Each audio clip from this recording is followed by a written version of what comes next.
Coke studio Bangla থেকে 2022 সালের 7 ফেব্রুয়ারি প্রকাশিত প্রথম গান একলা চলো। শুরুতে কোক স্টুডিও বাংলা নামটি নিয়ে বিতর্ক থাকলেও আস্তে আস্তে প্রকাশিত গানগুলো পছন্দ করতে থাকেন শ্রোতারা।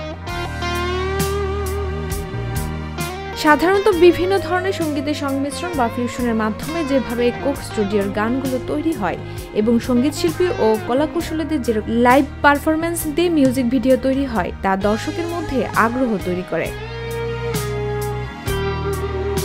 দেশের নানা প্রান্তে ছড়িয়ে ছিটিয়ে থাকা লোকগানগুলো আধুনিক বাদ্যযন্ত্রের মাধ্যমে পরিবেশন, এসব গানের আদি শিল্পীদের উপস্থিতি এবং সেই সঙ্গে নতুন শিল্পীদের নতুন ধাঁচের পরিবেশনা এসব পছন্দ করতে শুরু করেন এই সময়ের তরুণেরা।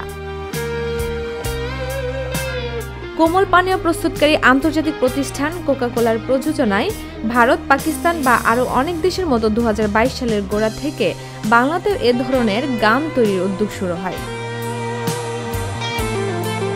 তবে গত বছর একটি বিজ্ঞাপন নিয়ে বিতর্কের পর থেকে থমকে আছে কোক স্টুডিও বাংলার প্রযোজনা। এরপর আর আসেনি নতুন কোনো গান। ডেস্ক রিপোর্ট, ভোরের পাতা।